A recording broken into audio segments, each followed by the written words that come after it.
The Mindfulness Bible by Dr. Patrizia Collard, The Complete Guide to Living in the Moment, Part 1, The Origin and Uses of Mindfulness, including recent research, Chapter 3, Mindful Therapies. After John Kabat-Zinn had created MBSR, other schools of psychological therapies followed suit and integrated aspects of mindfulness as a reliable tool into their programs. MBSR was initially developed to help people cope better with chronic pain. More than 10 years after its successful launch, Cognitive Behavioral Therapy (CBT) searched to find a way to prevent relapses into depression. Many different mindful therapies are now offered and are described on the pages that follow. MBCT, Mindfulness Based Cognitive Therapy. MBCT is the development of cognitive behavioral therapy and also has been called part of the third wave of CBT. Cognitive behavioral therapy was first created by Aaron Beck in the 1960s in order to help depressed and suicidal patients. The second wave of CBT refers to the combining of cognitive and behavioral interventions. MBCT was initially devised to help those clients who responded well to CBT and yet repeatedly relapsed into another phase of depression. Nowadays, MBCT is used in many different areas such as schools, mental health, physical health, relationship therapy, and addiction. The concept: MBCT is based on an integration of CBT for depression with components of mindfulness practice. MBCT has didactic elements which give the participants information about the particular difficulty they are dealing with. In the case of depression, participants are given information on the universal characteristics of depression to help them recognize their personal relapse signatures, such as wanting to withdraw from others, changing sleep and eating patterns, and so on. The mind pattern that makes people vulnerable to depressive relapses is known as rumination, in which the mind repetitively reruns negative thoughts. The core skill that MBCT teaches is to deliberately shift mental gears. There is little emphasis in MBCT on attempting to change unhelpful thoughts to more rational ones. Rather, the focus is on systemic training to become more aware, moment by moment, of physical sensations and of thoughts and feelings as mental events. This facilitates a decentered relationship to thoughts and feelings, in which one can view them as aspects of experience that move through our awareness and are not necessarily the reality at any given point or moment. We are not our thoughts, or thoughts are not facts. The mind pattern that makes people vulnerable of depressive relapse is known as rumination. The key themes of MBCT include experiential learning, which is like body scans, sitting meditation, mindful movements, and so on, and the development of an accepting, open attitude with which one intentionally faces the problem one encounters. Increased mindfulness assists early detection of relapse-related patterns of negative thinking, feelings, and body sensations, enabling them to address at a stage when this may be much easier than if such warning signs were not noticed or were even ignored. MBCT has traditionally been used as a group intervention to teach recovered, recurrently depressed patients to disengage from negative thinking that may lead them to relapse into another episode. J.D. Teasdale, one of the founders of MBCT, found out that even a minor increase in sadness could reactivate depressive thinking neuropathways in formerly depressed client groups. CBT treatment had indeed been able to deactivate negative thinking, although it could not delete it from the hard disk of the mind. Each new episode of depression hardwired these depressive thinking patterns more and more, and hence relapse tended to become activated more frequently and easily the more depressive episodes had been experienced. Research and development. MBCT is relatively cost and time effective and is now included in the UK's National Institute of Clinical Excellence (NIC) guidelines for the prevention of recurrent depression. There is an increasing evidence base regarding the effectiveness of mindfulness based approaches. I will point out here a few research publications of the many hundred that give evidence of the efficacy of MBCT. For example, the 2003 study by Roizenswijk, Reibel, Greason, and Reynard, which demonstrated the lowering of psychological anguish among medical students. In 2003, the R.M. McCratty study in the Journal of Alternative and Complementary Medicine demonstrated a reduction in blood pressure and an improvement in job satisfaction in employees with high blood pressure. The 2004 study undertaken by Richard Davidson highlighted the improved changes in the brain and immune function brought about through mindfulness meditation. And the 2008 study by James Walsh and myself saw an improvement in the well-being of participants in all areas of their life.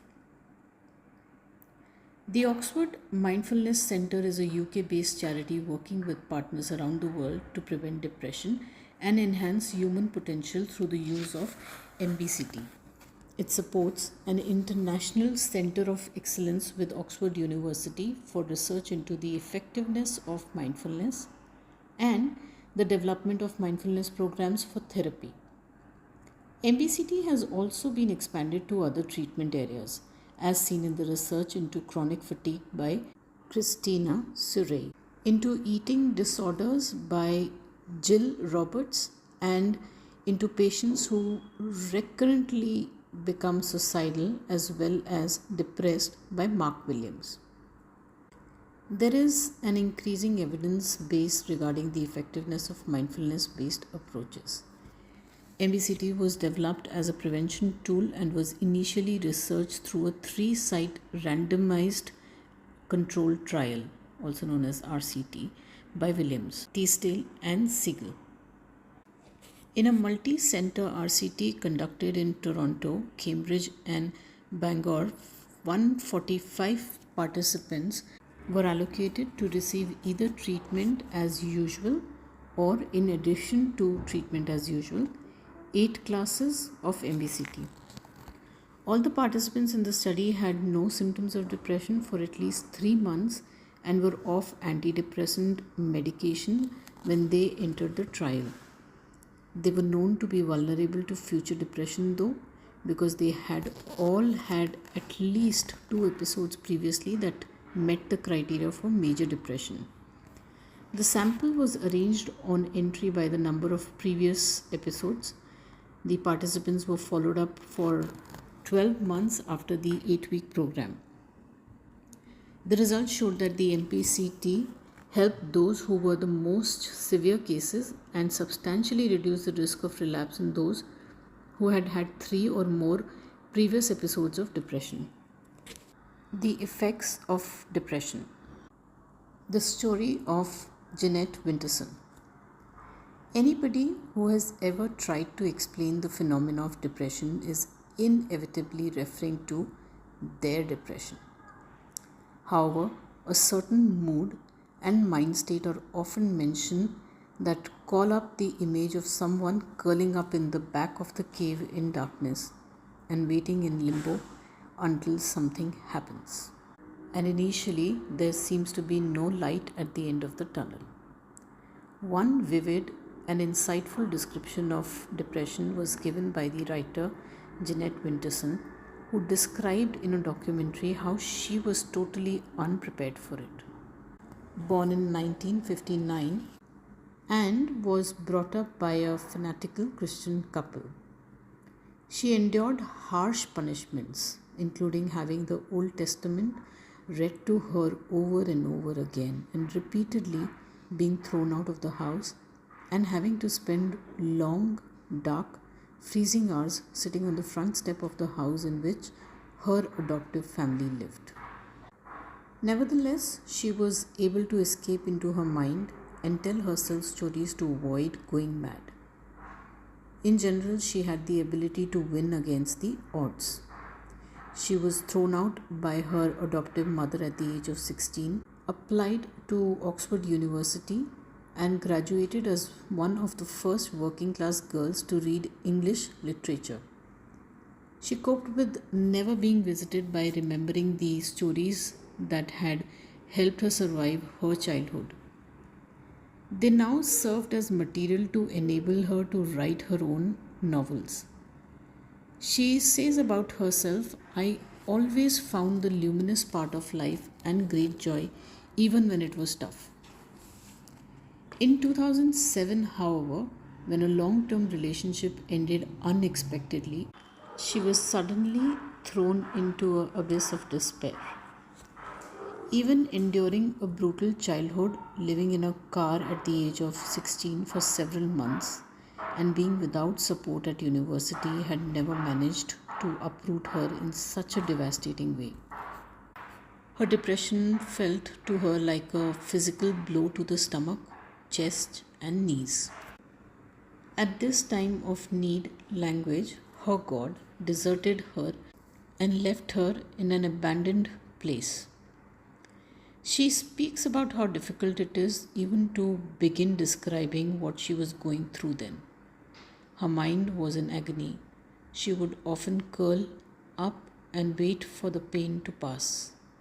It was a frightening experience, and she was mostly unable to share it with others, as she felt ashamed for having these negative emotions. How could she possibly justify being so miserable? After all, she reasoned, she was a successful writer, had no financial worries, and had many wonderful friends. However, during this time of darkness, she could neither assess her strength nor feel in touch with her positive, ever curious, and adventurous self. More and more often, she had the strong desire just to be gone rather than carry on this lukewarm existence. She felt she could not escape the fire, the breakdown, and the depression. It was getting worse, and she still refused to see a doctor as she did not want to go on medication. She says that her life before was gone forever. So she decided to end her life, but was saved by one of her cats mewing and rousing her from semi-consciousness. She explains that at that moment I literally came to my senses and watched myriads of stars in the sky. In this story, we see how depression can drive one to lack the will to carry on living. MBCT endeavors to help one understand the signs of depression and teaches that one moment might offer one the opportunity to start afresh. Chapter 3, Part 2 to come up next.